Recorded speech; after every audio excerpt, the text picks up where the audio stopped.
आप कम समय में भी अपनी तैयारी अच्छे से कर सकते हैं, बस तरीका सही होना चाहिए। पता है, हमें तरीका ही नहीं पता होता है कि हम तैयारी कैसे करें। हम जैसे ही किसी एग्ज़ाम की तैयारी करना स्टार्ट करते हैं तो सबसे पहले हम बुक रीड करते हैं। उसके बाद हमारा फोकस रहता है कि उसका नोट्स तैयार किया जाए। सब कुछ तैयार करने के बाद भी हम पढ़ नहीं पाते हैं, ऐसा क्यों?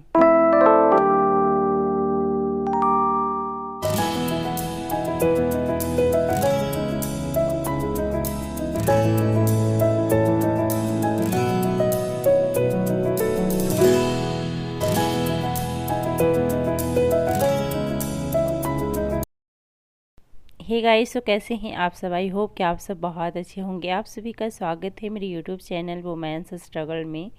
अभी दोपहर के 12:30 बजने वाले हैं और मेरी पढ़ाई अभी से स्टार्ट हो रही है। एक्चुअली आज संडे है, तो संडे वाले दिन थोड़ा मेरी पढ़ाई लेट ही स्टार्ट होती है, बिकॉज़ घर के काम बहुत सारे हो जाते हैं। और ऐसा भी होता है किसी दिन सुबह मैं पढ़ लेती हूँ, उसके बाद घर के काम करती हूँ। संडे के दिन एक्स्ट्रा जो डेली का काम नहीं हो पाता है, बचा हुआ काम मैं संडे के दिन करती हूँ। तो इस वजह से उस दिन थोड़ा पढ़ाई लेट भी होता है, उस दिन मैं कम भी पढ़ती हूँ। और जैसे जब मुझे टाइम मिला, जैसे किसी दिन ऐसा लगा कि सुबह में टाइम है, सुबह पढ़ लेती हूँ, तो सबसे पहले मैं सुबह पढ़ लेती हूँ। जिस दिन ऐसा लगा कि नहीं अभी सुबह नहीं हम पढ़ सकते हैं, तो फिर मैं आफ्टरनून स्टार्ट, ये जब टाइम मिलता है तब स्टार्ट करती हूँ। देखिए, पढ़ाई तो सब करते हैं लेकिन सब सफल नहीं हो पाते हैं। इसका बहुत बड़ा रीज़न है, सबको पता नहीं होता है कि हमें पढ़ना कैसे है। पढ़ते तो सब हैं, सब बुक भी पढ़ते हैं और मतलब अच्छे से पढ़ते हैं, मेहनत भी बहुत ज़्यादा करते हैं, लेकिन उनको तरीका नहीं पता होता है कि हम पढ़ाई कर रहे हैं तो इसके क्या तरीके हैं। जैसे कि वो पहले तो बुक रीडिंग करेंगे, फिर नोट्स बनाएंगे। नोट्स को इतने अच्छे से बनाते हैं सजा करके, लेकिन क्या फ़ायदा, उस वो नोट्स जो रहता है वो धरा का धरा ही रह जाता है, उसे एक बार खोल करके भी नहीं देख पाते हैं। अगर आपने कोचिंग ले रखा है तो सबसे पहले अपना टारगेट रखिए कि क्लासेस कंप्लीट हो जाए। अच्छे से कोचिंग करिए, यानी अच्छे से क्लास अपना अटेंड करिए। उसके बाद उसके नोट्स भी तैयार करिए, जो सर बोलते हैं वैसे करिए। उसमें फिर आप अपना माइंड यूज मत करिए। सर जितना बोलते हैं, जैसे बोलते हैं सब करिए उस टाइम। अगर बुक पढ़ने भी बोलते हैं तो बुक भी पढ़िए। उसके बाद उस टाइम जो कहते हैं वो करिए। और फिर जब आपका क्लास ख़त्म हो जाता है, फिर आप अपने तरीके से सबको, जितने नोट्स बनाए हैं, बुक्स है, सबको बहुत बार पढ़िए। मतलब आपको ऐसा लगेगा कि हर एक पेज, जैसे कि आप अगर लेटे भी रहिएगा, कहीं भी घूमिएगा, तो आपको लगेगा कि नहीं इस पेज में ये चीज़ें हैं। इतना बार रिवीजन करिए। बार बार रिवीजन करने से एग्ज़ाम क्रैक हो जाता है। ऐसा नहीं, बहुत सारे लोगों को मैं देखती हूँ कि बुक को लाइब्रेरी रूम को लाइब्रेरी बना करके रखते हैं। इतने सारे बुक्स वगैरह ले आते हैं। मैं, पता है, यूपीएससी की तैयारी कर रही हूँ, लेकिन फिर भी मेरे पास बहुत ज़्यादा बुक नहीं है। मैंने बहुत थोड़े ही बुक रखे हैं। मैं नोट्स ज़्यादा बनाई हूँ, जो भी सर क्लास में पढ़ाते हैं सबके नोट्स मेरे पास हैं, सब मैंने बनाया हुआ है। और मैं इस वीडियो में आप लोग को दिखा भी दूंगी थोड़े से। जो क्लास कंप्लीट हो चुका है मैं उसी का नोट्स दिखाऊंगी। जो क्लास अभी चल रहा है मेरा, उसके मैं नहीं दिखा रही हूँ। बुक थोड़े से रखिए, लेकिन जो भी आपके पास है वो बार बार पढ़िए। इतनी बार पढ़िए। बहुत सारे टॉपर्स से आपने सुना होगा कि हमने इतनी बार पढ़े थे, 100 बार पढ़े थे, 50 बार पढ़े थे। तो ऐसे ही सब, देखिए, सारे इंसान का माइंड लगभग एक जैसा ही है। ऐसा नहीं है कि जो टॉपर हैं वो ब्रिलियंट हैं या उनको हर एक चीज़ याद ही रहता है, ऐसा कुछ नहीं होता। वो मेहनत ज़्यादा करते हैं, वो बार बार पढ़ते हैं किसी चीज़ को। हम लोग क्या करते हैं कि बुक ज़्यादा, पहले तो अगर किसी भी चीज़ की तैयारी कर रहे हैं तो इतने सारे बुक इकट्ठा कर लेते हैं। जब मैं तैयारी कर रही थी तो मैंने भी किसी से यूपीएससी के बुक लिस्ट मांगे थे। उन्होंने बुक लिस्ट जो दिए उसे देख करके मेरा सिर चकराने लगा। मुझे लगा इतना ज़्यादा मैं नहीं पढ़ पाऊँगी। तो फिर मैं क्या की, मुझे लगा करना तो है ही, करना है, यूपीएससी ही करना है। तो मैंने क्या किया, जो मुझे अभी लगा कि ज़रूरी है, और मुझे लगा कि एक दो बुक सबसे पहले मंगवा करके देखते हैं, अगर मैं पढ़ पाई तो ठीक है, अदरवाइज़ फिर स्किप कर दूँगी।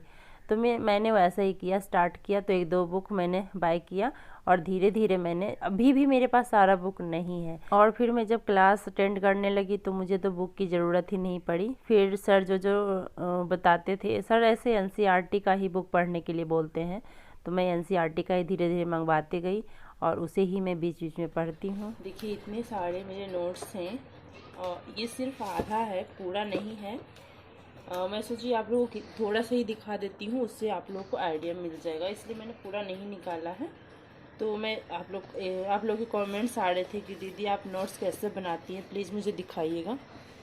तो फिर मैं आप लोग को बस दिखा रही हूँ आज। तो ये मेरा देखिए इकोनॉमिक्स का है। तो इकोनॉमिक्स में जो सर सब्जेक्ट पर मतलब ये जो टॉपिक सर को पढ़ाना है, सबसे पहले वो टॉपिक लिखवाए हैं, उसके बाद फिर इस तरीके से मैं इसके नोट्स तैयार की हूँ।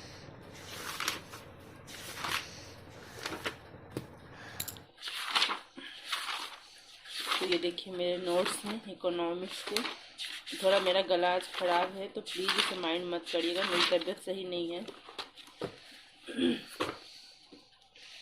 ये फिर देखिए हो गया ज्योग्राफी का, वर्ल्ड ज्योग्राफी हो गया। तो ये सब तो मैप बनाना सर सिखा रहे थे स्टार्टिंग में, तो वो सब मैं बना रही थी।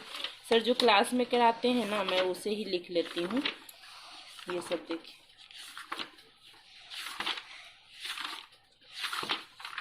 इस तरीके से सर मैप बनाते हैं, तो थोड़ा सा ये समझिए कि मतलब रफ टाइप हो जाता है लिखते लिखते। तो मैं अलग से कोई नोट्स नहीं बनाई हूँ, सर जो क्लास में लिखवाते हैं मैं उसे ही नोट डाउन कर लेती हूँ। तो और बाकी पीडीएफ देते ही हैं, तो इससे ज़्यादा मुझे नहीं लगता है कि ज़रूरत है बनाने की। और ये पॉलिटी का है, देखिए पॉलिटी में भी सर जो लिखवाए हैं। और ये पता है, अगर आप क्लास कर लीजिए और पीडीएफ पढ़िए, और पीडीएफ पढ़ने के बाद एक बार इसे देख लीजिए ना, तो फिर आपको जैसे एग्ज़ाम के टाइम में बस इसे रिवाइज करके चले जाइए, फिर ज़रूरत नहीं पड़ेगी किसी और चीज़ की। तो बस इस तरीके से सर लिखवाए हैं, जैसे जैसे मैंने वैसे लिखा है। यही है। तो सारे सब्जेक्ट का तो मैं नहीं दिखा पा रही हूँ, जितना भी मैंने निकाला है मैं दिखा दे रही हूँ। ये है जस्टिस का,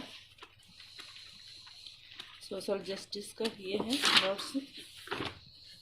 तो ये शुरू में मैंने एक पेज मैथ के बनाए थे, नंबर सिस्टम, और बाकी यहाँ से फिर ये देखिए मेरा स्टार्ट हो गया। यहाँ से पहले डायग्राम बनवाए हैं सर, कोई भी टॉपिक पढ़ाते हैं तो उससे पहले डायग्राम बनवाते हैं, जो भी है सर लिखवाए हैं। बस इस तरीके से ये भी क्लास मेरा कंप्लीट हो चुका है, और जो मैं दिखा रही हूँ आपको वो सारे क्लास मेरे कंप्लीट हो चुके हैं। ये इन्वायरमेंट का है, तो ये वाला तो मैं कुछ यूट्यूब से भी लिखी हूँ, पहले लिखी थी, अभी नहीं, मतलब क्लास स्टार्ट करने से पहले। तो ये मैं ये ऐसे लिखी थी, तो मैं इसमें ऐसे रख दिया ताकि मुझे ज़रूरत पड़ेगी तो इसे भी पढ़ सकती हूँ। ये भी है, और इसमें देखिए कितने सारे कलर मैंने किए हुए। मेरा मानना है कि नोट्स रफ खुद ही बनाइए, मतलब ज़्यादा साफ सुथरा नहीं, लेकिन उसे इतना अच्छे से पढ़िए कि बस माइंड में ही हो जाए। नोट्स ही बनाते रह जाएंगे, फिर हम पता चला पढ़ नहीं पाएंगे। ये देखिए इंडियन सोसाइटी का,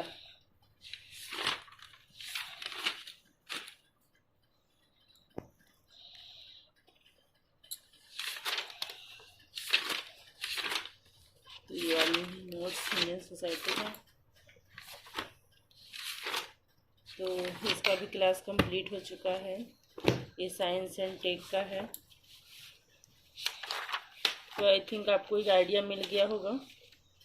ये सब जो सर क्लास में करवाते हैं ना, मैं वही लिखती हूँ इसमें, और बाकी सर पीडीएफ देते ही हैं, तो इसलिए मैं फिर अलग से कोई नोट्स नहीं तैयार कर रही हूँ, क्योंकि उसमें मेरा बहुत ज़्यादा टाइम चला जाएगा इस वजह से। तो इतना ही पढ़ना तो अभी नहीं हो पा रहा है मेरे से, इतना समय ही नहीं निकाल पा रही हूँ। तो यही है लास्ट। तो बस मैं इतना ही दिखा पाई हूँ, और भी हैं लेकिन मैं निकाली नहीं। मैं सोची इतना दिखा दूँगी, आप लोगों को आइडिया मिल जाएगा।